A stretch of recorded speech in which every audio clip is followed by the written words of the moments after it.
Well, that could go twofold because I have two that have diagnosis. So when my oldest was diagnosed, I felt devastated, hopeless. But with Xander, or my second one, I'm just hopeful. I just hope that he would be able to talk and communicate. Okay, well, it started out with getting the diagnosis. And then once we had the diagnosis, I contacted the county who put me in contact, or actually, I think you guys contacted me. Yeah, so you guys contacted me. It was almost immediate, just a day or so in between. It's very fast. I'm really happy with the response time, I guess, the turnaround. We were able to get in very quickly and get services started like almost immediately. And I think that early intervention and getting things started quickly has really made a difference. I would say it was a really good experience. Once we kind of figured out where our son was, we got started, and they came into our home and helped us with a lot of techniques and different strategies we could use with our everyday life to just easily incorporate things to help him progress with his speech development.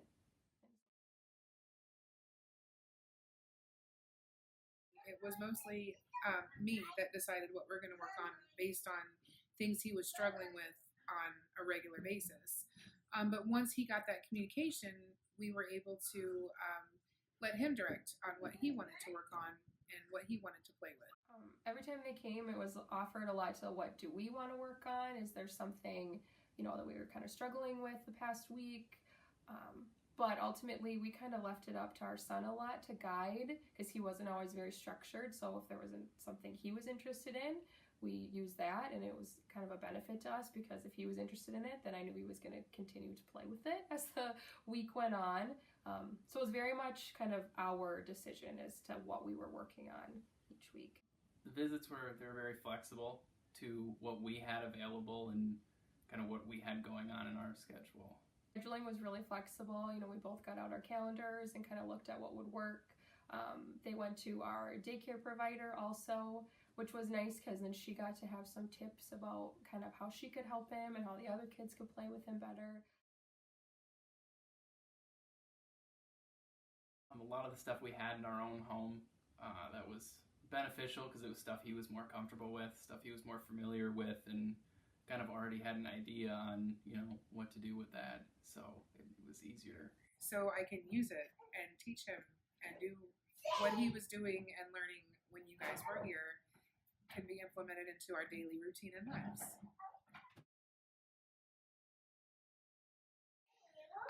Something that we did was go to the local library where they have all kinds of things to do there, and learning to interact with my child at the library or in public places was very helpful because sometimes it's really hard to know how he's going to react, or it's nice just to have the help when you first start doing something, and then you realize, oh, this isn't so hard, I can do this by myself. Yep, well, there was a couple times when the weather was nice that we went to the couple different playgrounds, and that was fun because it was people we were working with were able to see him in a different environment. But then it was also good to see that for us with his speech delay that we could use language at the park more than just like basic things. So it was a fun to go to a different atmosphere. I think it gave us a lot of tools to help our son. It's just stuff that we didn't know about, and and then having more kids, it gave us ideas too to help the younger kid come along too. It gave us some really simple things that we could try and just implement in our daily life to help both of our kids. Both of our kids just kind of flourished after we learned all these tools, and even after our early intervention time ended, we've kept using those tools and seen a lot of great progress from both of them. Oh gosh, before early intervention, my son had zero communication. He was trying really hard. He just didn't have that verbal. And also, he didn't know how to play with his toys. He didn't know that he wasn't supposed to throw them or whatever. So now we have that communication. He is speaking, playing with his toys appropriately, not throwing them around. asking permission for things now, communicating his wants and his needs. It's been a life changer. We had him help me put the groceries away. He was never very helpful before. He wanted to help, but he didn't know how, and I didn't know exactly how to teach him. So we did that where we were putting grocery items away, and that's something he does every time we get groceries now. He puts everything away, which is super helpful. And that has translated into let me help mommy put the laundry away. Let me help mommy put the toys away. Let me help mommy, period, which is huge. There were a few things that we found that we were struggling with and we were able to work through.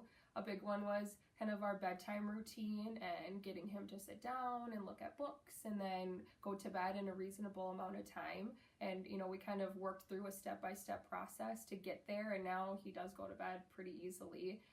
We were able to learn some skills too to help him with his transitions in his day to kind of better communicate with him so he understands what we're doing.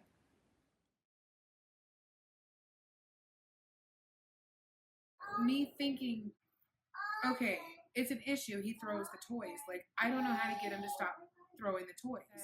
Maybe he just doesn't know how to play with them.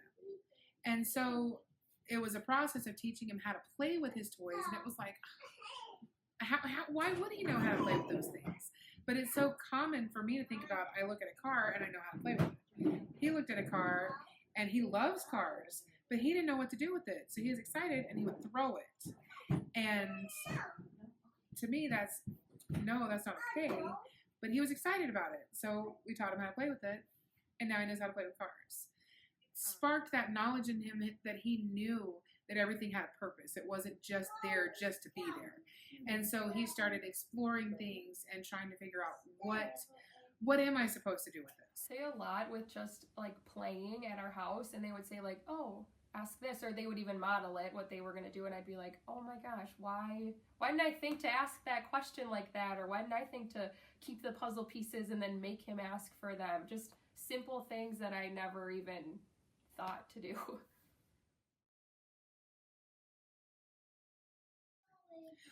As he got closer to 3, I really felt like the staff at Riverbend held my hand and walked me through the process of getting him into the preschool. There's several options, and they kind of, looking at his strengths and weaknesses, were able to lay things out in a way that was very easy to make decisions. Kind of like when they first started, they reevaluated to see where he was at. And then we set up a meeting with the school to develop an IEP and kind of to get to meet some of those people that could possibly be working with him. They also, I remember one of the special ed teachers at the preschool came and did an observation of him too, so that they had a better idea of what kind of a kid he was and to better help them for the following school year. I think we were both really nervous, but felt that between the meetings of all the different groups that they were prepared for him to come into school the next year. I think it was a good thing, a good program for him, and I really think it helped prepare him for the transition into preschool. It got him used to people he didn't know coming into the home and working with him. I think it was a great thing for our family. I know it was hard for us to make that decision to go forward. We felt like we should have known what we were supposed to do, and it was hard to accept that we didn't and we needed help. But I'm really glad that we did, and we talk all the time that we couldn't imagine where our son would be if we wouldn't have started this. It was really great for him, and I'm really thankful and grateful that we did it and went through with the whole process. So. Well, with having several children with special needs, I think the earlier that you get the services that they need, the better they do in life overall. One thing that is so great about Riverbend is that they teach you how to do what you need to do to interact with your children, and you don't have that helplessness or that hopelessness, like, what do I do? Pulling my hair out because he has this behavior, and there's always a solution.